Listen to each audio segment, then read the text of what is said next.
Hey y'all, welcome back to the channel. I'm Mike with Fowler Family Farm.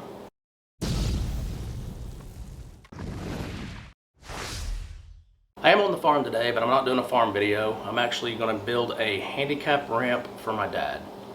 My dad is an amputee. He's got diabetes. From the knee down on his right leg, he's an amputee there. He uses a prosthetic. He gets around really great with his prosthetic. Typically, and when he doesn't need his prosthetic, he can use crutches fine as well. He does have a wheelchair. He doesn't use it very often. So the reason we decided to build a handicap ramp now, right here out of this door leads to the kitchen. Just like a lot of houses out there, your garage leads right into your kitchen, or your utility room, which leads into the kitchen. Same here.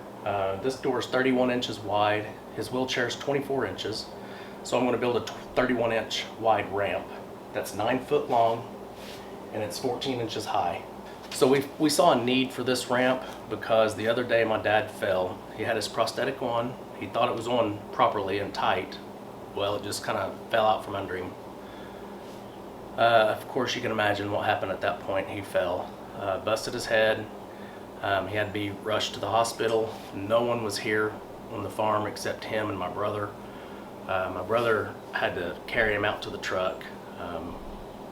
He hit the stump on the amputee side of the leg. He hit that stump as well. That's bruised and swollen, so he can't put his prosthetic on now. So he's going to be wheelchair bound for a good while. And my mom can't go up and down steps with a wheelchair, so we definitely need this ramp. The ADA, which is the Americans Disability Act, recommends a 1/12 pitch, which is 1 inch of drop for every 12 inches, which is a foot. So 1 inch drop for every foot. That would mean that this right here ramp would have to be 14 feet long for a 1 inch drop, since my height of the ramp at the door is 14 inches. You can go as far as a 3-inch drop, but that means that person in the wheelchair needs some assistance typically to get up and down the ramp. My dad's probably going to have assistance anyway. Up and down this ramp. He can probably do it on his own, but we recommend him not. He's probably going to try, knowing him. But there's always going to be someone assisting him up and down this ramp, most likely. So 1.7 still pretty good. That's going to give a mom a good slope to push him up and pull him down, whatever she has to do, or me, or my brother, whoever's helping him at the time. So I've already measured from the door 9 feet out, and I've got some blue painter's tape here on the ground. I've already attached a string line. So I've already attached this string line to the top over here as well. And what I'm going to do is I'm going to pull this string line tight to the front edge of this tape, which is 9 feet. That's going to give me my angle of slope, okay, that I need to cut my boards. My plan is to have 2x6s, 3 of them along this door base, running 9 feet long, and then having 3/4 inch plywood on top of that. And that's going to be 31 inches wide, 9 feet long. That's what I'm doing. You guys, if you ever build this on your own, you can do something similar based off of your door width and the length that you need. Okay, so I've already got my string line with the angle taped to the front edge of this tape. I cannot remember the name of this tool. You guys probably use these in school as well. Tell me what that is. I cannot remember the name of it. But basically that's going to give me the angle that I need to transpose onto my 2x6s for the proper angle cut. So I'm going to measure out 3 inches from the front here, 3 inches, put this front edge on that 3 inches and get my angle here, okay? And you may be wondering why I'm doing 3 inches. Mainly because I can't get the angle. See, I can't get it if this is right up against, so I got to scoot it back so I can get the angle here. So when I put this onto the 2x6, I need to make sure I measure 3 inches from the end of the 2x6 and start. So that's where I'm going to get my angle on the 2x6. So you kind of have to get down low and get this angle proper.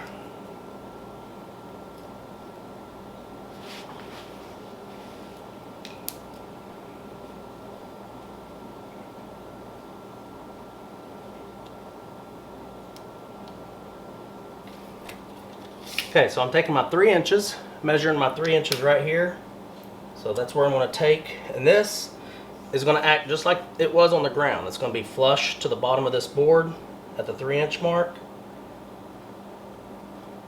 And that's where I'm going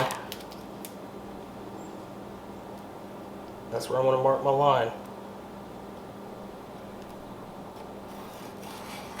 You can see that that angle gives me right to that corner, which is what it's supposed to do.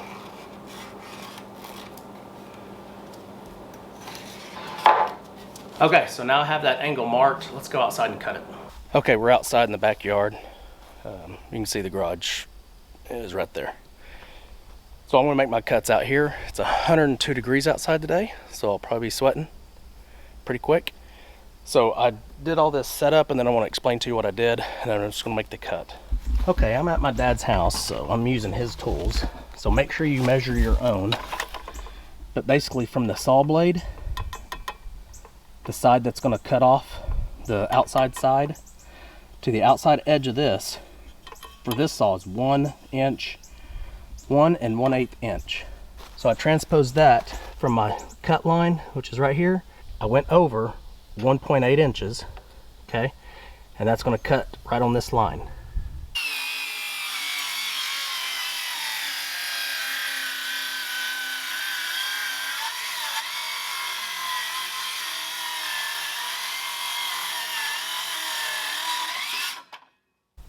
That's just the way I do it. You can use a table saw if you want, but this is pretty simple.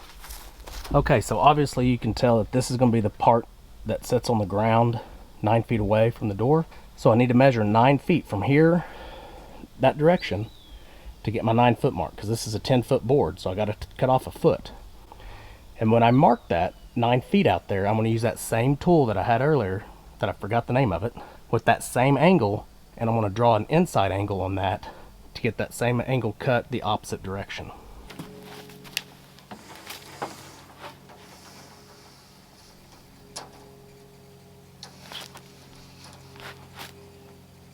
It's a good thing about having tape that has the measurements on both sides.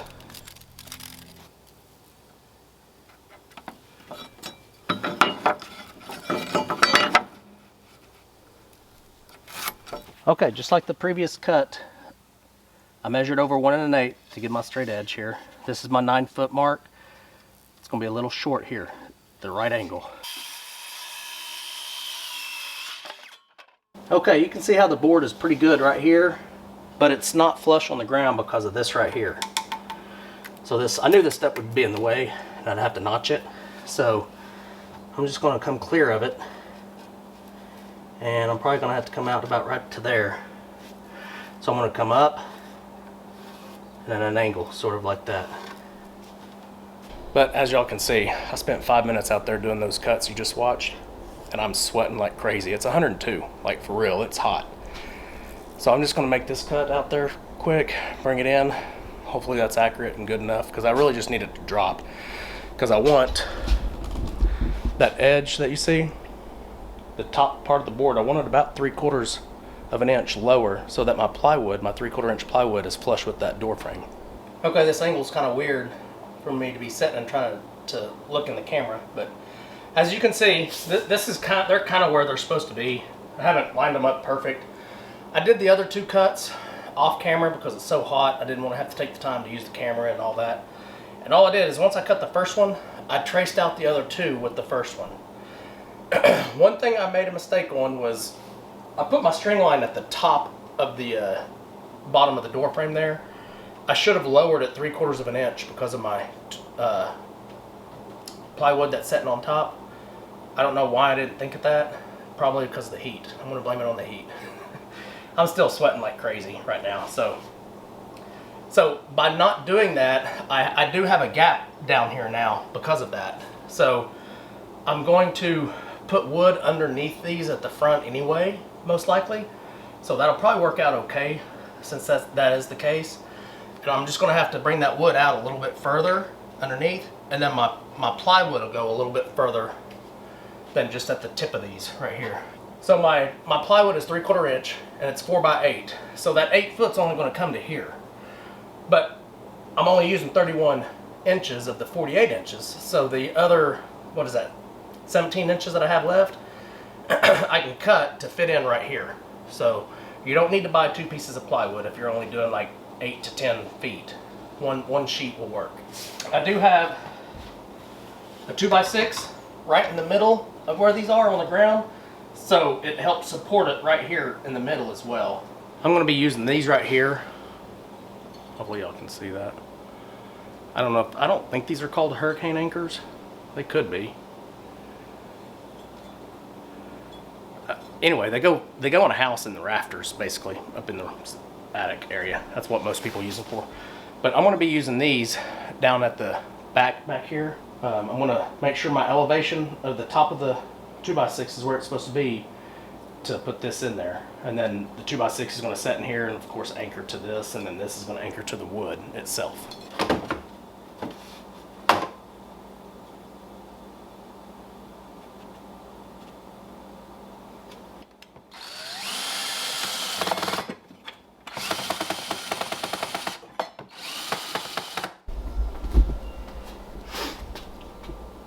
Okay, I got the anchors in. They are very secure. They are not going anywhere.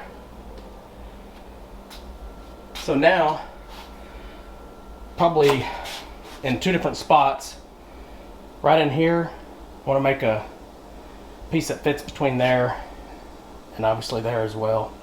Okay, so the base of the ramp is done. It's finished. All I've got left is the plywood top. And I probably am going to put rails on this, an 8-foot 2x6 rail. I probably won't put that in this video because it's just going to be me screwing a 2x8 to the side of it. But you can see I have the support pieces in here now. And the way I measured those and got them an accurate cut on those is my total width at the top before I added the supports was just over 31 inches. It was 31¼ inches. I have 3 2x6s. Even though it says it's 2x6, it's actually only 1½ inches thick. So if you have 3 of those, that's 4½ inches. If you subtract 4½ inches from 31½, your total width, that leaves you at 26¾ But I want 2 pieces of wood. So I got to divide that 26¾ by 2, and that leaves me with 13⅜. So I cut 4 pieces of 13⅜, 2x6. You can see I have 4 of these right here. 1, 2, 3, 4. So I have 4 of those at 13⅜. I put them basically a third of the way down on each of those. And the way you want to do that, you want to use your framing square to draw a straight line, and you want to make sure that you measure all the way down from the top of the ramp of the 2x6. You want to measure from the top of the 2x6 down the same length on the first 2 pieces, and then the middle piece and the other piece you want to measure down the same length as well. So mark, if it's, say it's 29 inches, mark it, and then use your framing square to draw a straight line, a 90-degree straight line on that 2x6. It's going to look angled, but it's actually straight because of the angle of the 2x6. And then you want to go ahead and use a clamp and put your support pieces in. Put the middle of the support piece right on that line you drew. And again, use your framing square to make sure that that support piece is square at a 90-degree angle off of that ramp leg, the leg of the ramp. And then you've already got your line drawn, so you're going to drill a hole through the ramp leg and the support piece. That way when you screw your screw in there, it goes all the way through without any issues. But you want to use that clamp to hold it all together so you can do this by yourself. And then just repeat the process 4 times. Okay, I'm going to take a break because my shirt is drenched. I'm going to cool off, drink a couple more waters. It's probably 110 degrees in this garage. It's burning up. So I'll take about a 20-minute break, come back, cut my top piece, and you guys won't even notice. It'll be right now. So I did it. I forgot to record cutting the plywood. I knew I'd forget something. I knew I'd forget recording something because there's so many steps. I cut the plywood at 31¼ inches wide. Of course, it's 8 feet long. So this is the area I was talking about earlier. You can't see it on video real well, but there's a foot left over that I gotta put a piece in here. Well, there's 17 inches over here, so I've got plenty of plywood out of that sheet. out of the leftover part of that sheet. So I'm just gonna splice it together. It'll look fine, it'll work fine. So I'm just gonna go around and screw all this in. I'm just gonna make sure the edge is flush with this edge. Pretty simple process.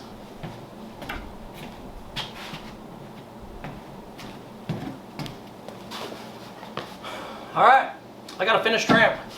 The only thing I haven't done is put the side rails on. I think there's some 2x6s that are 8 foot long in my dad's shop out there. If so, I'll add those. You probably won't see that on this video, but I will add it. So just so if he does decide to go down by himself, he can play bumper bowl or whatever it's called. At least he won't go off the side. I'm gonna go inside and see if my dad's busy, but if he's not doing anything, I may see if he can get on his wheelchair and use it real quick, and we'll video it.